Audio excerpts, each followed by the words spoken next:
Երևանում երկրորդ անգամ անցկացվում է բուժմիություն միջազգային գիտաժողովը, որը միավորել է տարբեր երկրների 200 բժշկական մասնագետի, ովքեր իրենց աշխատանքի ընթացքում առնչվում են գենետիկ հազվադեպ հիվանդությունների հետ։ Հայկական բժշկական ասոցիացիայի նախագահ Հովհաննես Հովհաննիսյանի խոսքով, այս հիվանդությունները հաճախ ավելի տարածված են, քան համարվում է, եւ նման միջոցառումները կարևոր են ինչպես բժիշկների, այնպես էլ հիվանդների համար։ Մենք փորձում ենք տեղի մասնագետների հետ ոչ միայն sense դասախոս լսող կապ ստեղծենք, այլ բժիշկ կապ ստեղծենք, որպեսզի հետագայում, երբ որ մենք ստեղ ունենանք նման խնդիր, մենք կարող ենք հեշտությամբ հեռախոսը վերցնել կամ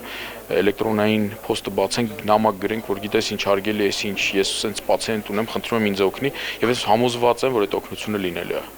Իսկ շատ հաճախ ոչ թե դեղորայք է պետք, ոչ թե ինչ-որ բարդ թանկարժեք սարքավորումներ են պետք, ոչ անհրաժեշտ է մի քիչ ավելի փորձառու մասնագետի խորհուրդ եւ ամեն ինչ կգնա իր հունով։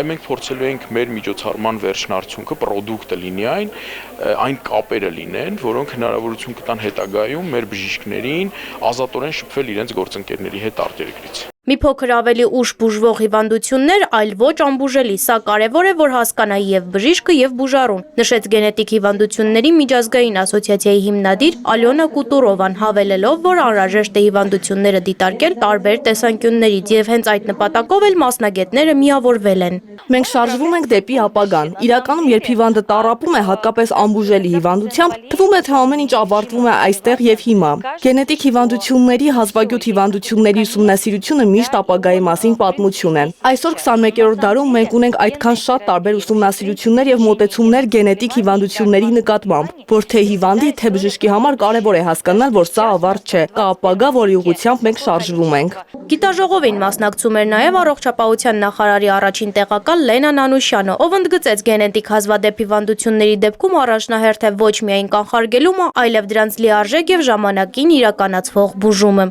Առողջապահության նախարարության արհեստականության եւ մաշկաբանության ազգային կենտրոնը համատեղ բժշկական ասոցիացիայի, ինչպես նաեւ միջազգային գործընկերների հետ կազմակերպել այս կոնֆերանսը, որպեսզի այս ընթացքում ներկայացվի շատ արդի տեղեկատվություն ամբողջ աշխարհից, ինչպես է պետք է այդ հիվանդությունները հայտնաբերել եւ ուժել, որպեսզի նույնիսկ Հայաստանում ճիշտ է շատ քիչ դեպքեր են հայտնաբերում, երբեմն այս հիվանդությունների շարքում կան հիվանդություններ, որոնք կարող է տարիներով չհայտնաբերել տարվա ընթացքում մեկ հիվանդի մոտ հայտնաբերել, բայց նույնիսկ այդ դեպքում պացիենտին կարողանանք պատշաճ մակարդակի բժշկական օգնություն տրամադրել։ Հովհաննես Հովհաննիսյանի խոսքով էլ հազվադեպ հիվանդությունների բուժման որակից է կախված բժշկության ապագան ամբողջ աշխարհում։ Զվարթ Ղազարյան, Լևոն Խաչատրյան, Հորիզոն։